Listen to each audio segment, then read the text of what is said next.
बच्चा बिगड़ता है।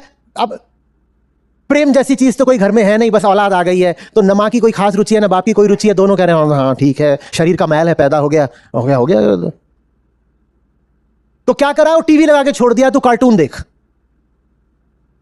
टीवी लगाकर छोड़ दिया है कि कार्टून देखेगा तो हमारा दिमाग नहीं खाएगा, और वो कार्टून में से कुछ भी सोख रहा है। ऐसे बिगड़ते हैं बच्चे। और माँ बाप कहते हैं हमारा काम है उनको सुधारना। तुम्हारा काम उनको सुधारना, तो पहले ये तो बताओ उन्हें बिगाड़ा किसने?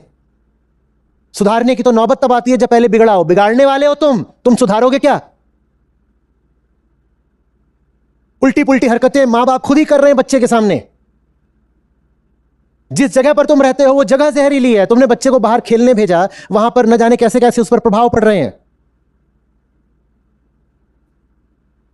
बिल्कुल कोई घटिया किस्म का आयोजन होगा, इधर उधर की कोई शादी होगी, उसमें तुम बच्चे को टांग कर ले जाओगे अपने साथ, और वो वहां पर क्या क्या देख रहा है?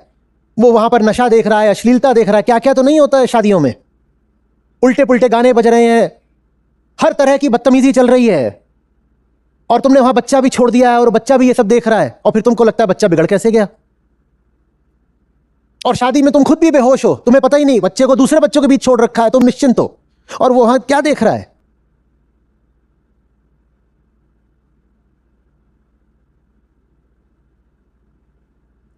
बच्चे को सुधारने की तो बात ही बाद की है। बच्चे को बिगाड़ना तो बंद करो, सुधारने की कोई जरूरत नहीं है। सुधारने का काम प्रकृति का है, बिगाड़ने का काम आपका है। आप बिगाड़ना बंद करो। वेदांत नेति नेति की भाषा में बात करता है। वो ये नहीं कहता कि क्या खास करना है, वो कहता है जो तुमने कर रखा है वही गड़बड़ है, उसे बंद करना है। कुछ नया और अतिरिक्त नहीं करना है। जो तुम चला रहे हो उसको रोकना है। बच्चा बर्बाद हो रहा है, आचार्य जी क्या बताएं, 5 साल का है पर ऐसी ऐसी गालियां देता आपको बता नहीं सकते। सुधारे कैसे बच्चे को? मत पूछो सुधारे कैसे, बस ये पता करके आओ बिगड़ा कैसे। और जब पता करने जाओगे बिगड़ा कैसे, तो अपना ही नाम लिखा पाओगे वहां पर।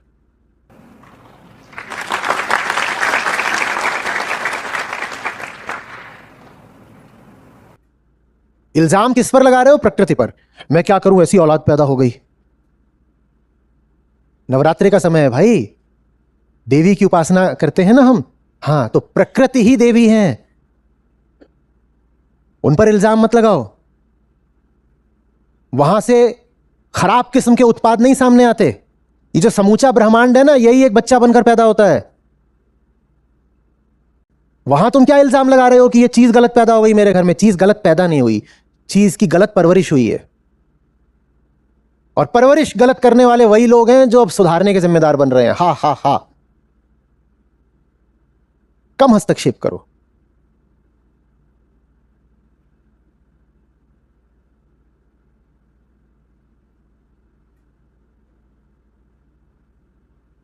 हम पूछना चाहते हैं, परवरिश से बच्चे, आपने बोला आतंकवादी भी बन सकते हैं, परवरिश से बच्चे संस्कारिक भी बन सकते हैं। ये समाज अगर खराब है तो आने वाले मत करो संस्कारित। नहीं सर, आपने कहा समाज में हम ही लोग तो बच्चों को बिगाड़ते हैं ना। हाँ, तो वो आप बिगाड़ने के नाम पे थोड़ी बिगाड़ते हो, आप संस्कार के नाम पे तो बिगाड़ते हो। तो हम वही पूछे कैसे संस्कार दें या क्या कुछ मत दो, आप अभी भी देने में लगे हुए हो। हम मैं कह रहा हूँ रुको देने से। नहीं, हम माँ बाप को आप क्या ऐसा बताएं जिससे हम कुछ भी बच्चों को पीछे हो जाओ। हम विथड्रॉ, रिट्रीट, पीछे हटो, उसे जीने दो। हाँ, हम वही पूछ रहे हैं। बस वही है।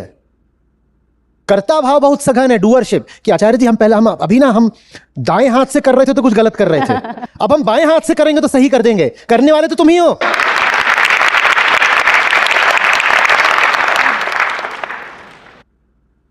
कोई माँ बाप मिलेगा जो कहेगा कि मैं अपने बच्चों को बिगाड़ रहा हूं? बताओ आप में से कितने लोगों का इरादा है अपने बच्चों को बिगाड़ने का? किसी का नहीं। तो बिगाड़ने के नाम पर थोड़ी बिगाड़ा जाता है, सुधारने के नाम पर बिगाड़ा जाता है। कोई नहीं कहेगा कि मैं बिगाड़ना चाहता हूं अपने बच्चों को, बिगड़ तो सभी के गए। तो माने तुम्हारे सुधारने से ही बिगड़े हैं वो। तो सर हम क्या करें? मत सुधारो। आप तो बोलते समाज कैसे सुधरेगा, क्या होगा फिर आगे? मत सुधारो। अहंकार कहता है मैं ही तो ध्रुव हूं, मैंने ही तो नचा रखा है पूरी दुनिया को, मैं ही सूर्य हूं और मेरे ही इर्द गिर्द सारा सौर मंडल नाचता है। मैं ही सुधारूंगा, तुम सुधारो नहीं, तुम हटो। तुम्हें किसी को सुधारने की कोई जरूरत नहीं है, तुम्हें हटने की जरूरत है। तुम अपनी जिंदगी से भी हट जाओ तो तुम सुधर जाओगे। अपनी जिंदगी से हट करके देखो कि तुम कितने खूबसूरत हो जाते हो। चाहे बच्चा बिगड़ा हुआ हो, चाहे अपनी जिंदगी बिगड़ी हुई हो, कारण बस एक है कि तुम वहां घुसे हुए हो। जहां से भी तुम हट जाओगे वो जगह सुंदर हो जाएगी।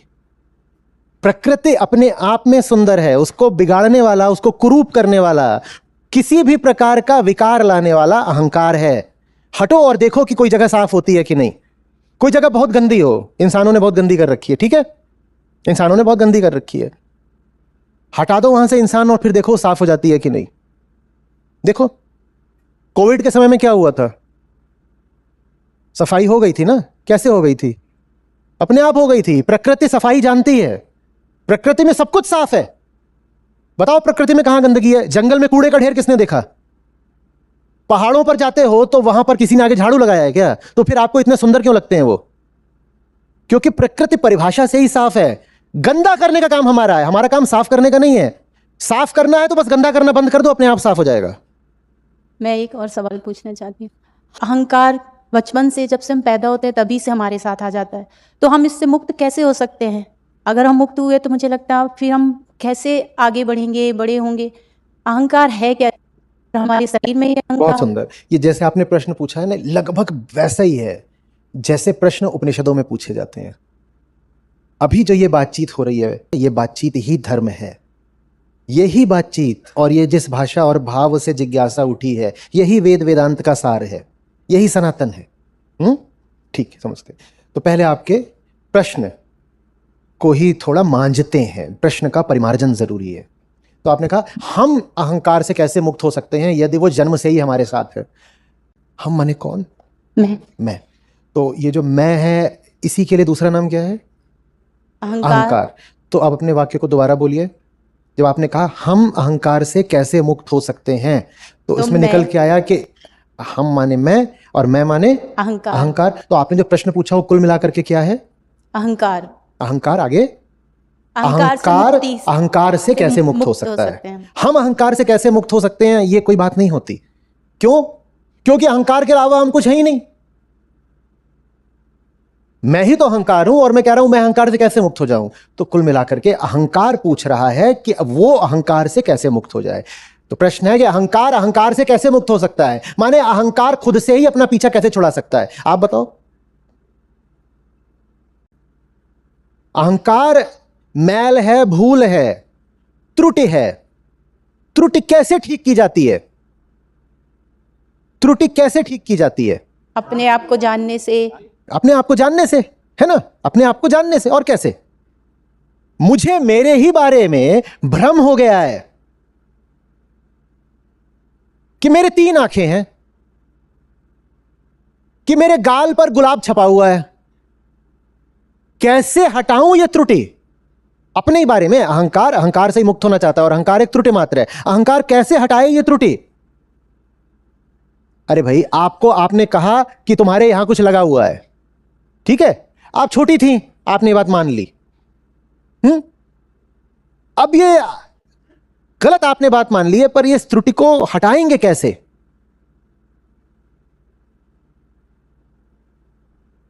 आत्म अवलोकन। मैं अपने आप को कुछ समझता हूं। अहंकार अपना दावा आप है, वो अपने बारे में कुछ दावे करता है। मेरे 3 आंखें हैं, मेरे 64 दांत हैं, मेरे गाल पर गेंदे का फूल छपा हुआ है। वो दावे करता है, और वो दावे किससे करता है? खुद से ही करता है। खुद ही दावा करता है, खुद से ही दावा करता है, खुद ही मान लेता है। बेईमान। अदालत देखिए, जिसमें न्यायाधीश भी कौन बैठा है? कटघरे में भी कौन है? अहंकार। इधर का वकील भी कौन है? अहंकार। उधर का वकील भी कौन है? फैसला किसके पक्ष में होगा? अहंकार के। तो ऐसा ही है अहंकार। वो खुद ही दावा करता है, मैं ना ऐसा हूं, मैं ऐसा हूं। खुद को ही उसने दावा सुनाया है, तो दावा करने वाला भी वही और दावा सुनने वाला भी वही और दावा स्वीकारने वाला भी वही। अहंकार बेईमान है, वरना कोई भी भूल जीवन भर नहीं चल सकती। आप भी भूलें करते होगे, कभी ना कभी तो भूल सुधार भी हो जाता है ना। भूल से कोई काम आदमी कर देता है तो कभी ना कभी तो भूल पकड़ में भी आ जाती है ना। बताओ, अहंकार जो मौलिक भूल है वो कभी पकड़ में क्यों नहीं आती? क्योंकि नालायक बेईमान है। ये जो दर्पण है ये ईमानदारी का नाम है।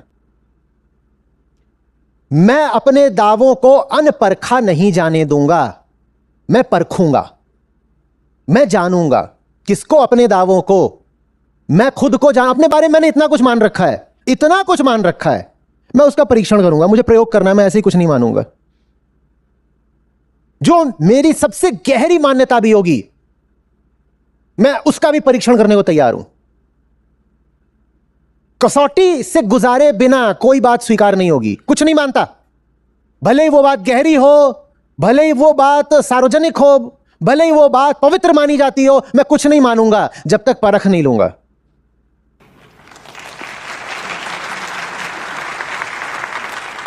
बस ऐसे ही अपनी भूल सुधारी जा सकती है। तुम्हें समझ में आया? चलो अच्छा।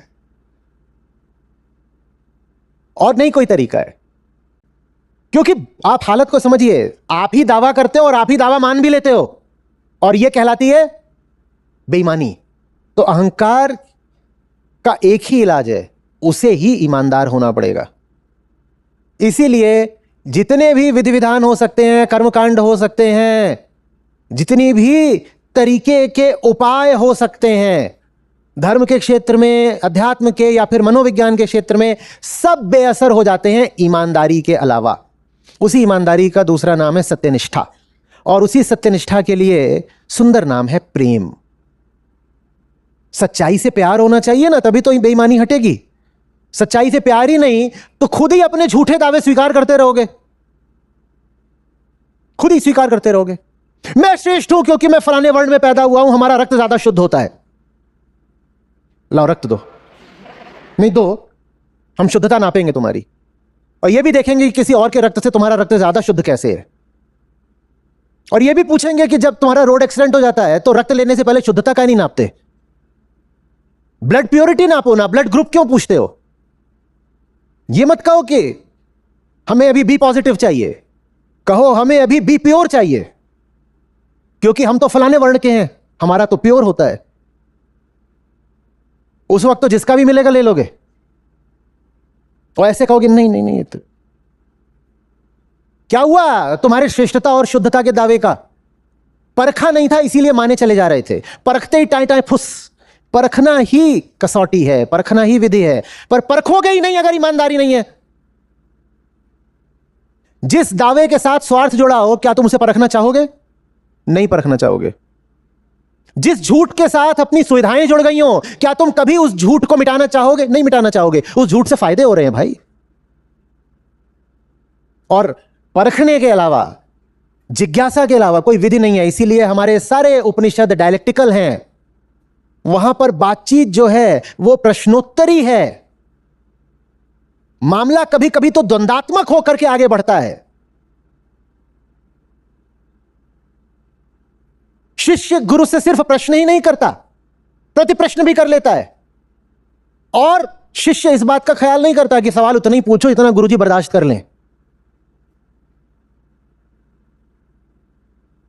याज्ञवल्क्य के एक मौके पर बहुत कुपित हो जाते हैं, कहते हैं उससे सवाल पूछे ही जा रही है, पूछे ही जा रही, कहते हैं और सवाल पूछेगी ना तो सर फट जाएगा। और पूछती ही जाती है, पूछती ही जाती है। यह लिहाज नहीं करना है कि सवाल का अंजाम क्या होगा, सवाल है तो है। यही विधि वेदांत की है, यही धर्म है। और आत्मज्ञान का इसके अलावा कोई तरीका नहीं हो सकता। इसके अलावा तुम और जो भी करना हो करते रहो, इधर उधर के प्रपंच, उनसे कोई लाभ नहीं होना। वो धार्मिक बातें हैं ही नहीं, वो परंपरा है मात्र, धर्म नहीं है। और परंपरा तो किसी भी चीज की बन सकती है, उसमें क्या रखा है।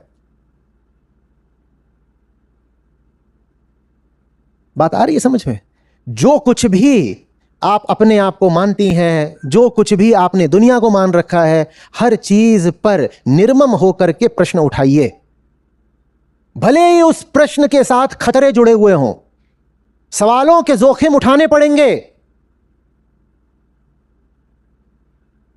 और जो सवाल जितना महत्वपूर्ण होता है, आप पाओगे कि उसके साथ जोखिम उतना जुड़ा होता है। अहंकार कांपने लग जाता है असली सवाल करने से। आपके लिए बहुत मुश्किल होगा अपनी कंपनी के मालिक से आकर के पूछना, ये जो इतना मुनाफा बनाते हो, इसे करते क्या हो? मैं तुम्हारा कर्मचारी हूं, दिन रात मुझसे काम कराते हो इसीलिए कि तुम मुनाफा बढ़ा सको, पर ये तो बताओ इस मुनाफे का तुम करते क्या हो? अपने घर ले आते हो, फिर उसके बाद क्या करते हो बताओ? आप नहीं पूछ पाओगे ये सवाल, हालांकि ये सवाल पूछना बहुत जरूरी है, क्योंकि दिन रात आप उसी मालिक के मुनाफे के लिए काम कर रहे हो। तो ये पूछना तो वाजिब है कि ये जो मैं इतना मुनाफा तुम्हें बनाकर दे रहा हूं, ये कहां जा रहा है? नहीं पूछ पाओगे क्योंकि अब नौकरी का जोखिम है। असली सवाल नहीं पूछे जाते, उनके साथ सदा खतरा जुड़ा होता है, और यहीं पर आकर के दुनिया की सारी माया घूम जाती है। असली सवाल कभी पूछा ही नहीं जाएगा। आपके जो नजदीकी रिश्ते होते हैं, आप भली बातें जानते हैं, उनमें आप बहुत इधर उधर की बातें कर सकते हैं, बहुत आप सतही किस्म के सवाल भी कर सकते हैं, पर कुछ असली सवाल हैं जो आप अपने सबसे नजदीकी लोगों से भी नहीं कर पाओगे। वो सवाल कर दिए तो रिश्ता टूट जाएगा। कहां औलाद में हिम्मत होती है कि बाप से आकर के पूछे कि पापा कितनी घूस ली आज? और ये सवाल पूछना जरूरी है क्योंकि उसी घूस की रोटी औलाद खा रही है। तुम्हारी मांस में, मज्जा में, खून में घूस दौड़ रही है। बाप घूस का पैसा घर लाता है, उसी घूस से बच्चे की फीस जाती है, कपड़े पहनता है, खाना खाता है, पानी पीता है। औलाद को बिल्कुल पूछना चाहिए बाप से आज कितनी घूस ली, पर पूछेगा तो घर से निकाल दिया जाएगा। नहीं पूछेगा। सवाल जरूरी है पर कभी पूछा नहीं जाएगा। पत्नी नहीं पूछ पाएगी पति से कि ये जो तुम प्रेम का दावा करते हो मुझसे, उसका यथार्थ क्या है, और क्रोधित होकर नहीं पूछ रही, सच्ची जिज्ञासा कर रही हूं। जीवन में कभी एक पल को भी तुमने प्रेम जाना है? मुझसे नहीं, किसी से भी। तुम किसी से भी प्यार करने के लायक हो क्या? और अगर नहीं तो तुम मेरा शरीर किस हक से स्पर्श करते हो? और अगर तुम प्रेम करने के ही लायक नहीं तो तुमने ये औलाद कैसे पैदा करी है? ये सवाल आप पूछ नहीं पाओगे। मैं ठीक है, जिस भाषा में पूछ रहा हूं वो तीक्ष्ण और कटु लग सकती है, पर आप इसी सवाल को मधुर भाषा में भी नहीं पूछोगे क्योंकि स्वार्थ जुड़े हुए हैं। मत पूछो मेरे जैसी भाषा में, मैं तो बदतमीज हूं। आप अपनी मर्यादा के साथ ही पूछ लो, पर पूछो तो सही। पर आप मर्यादित होकर भी नहीं पूछोगे तो फिर अब कैसे घर में धर्म उठे? कैसे अब नए उपनिषद पैदा हो?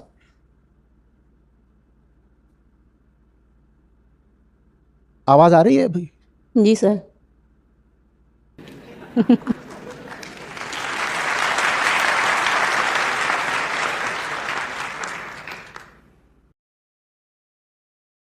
Thank you sir.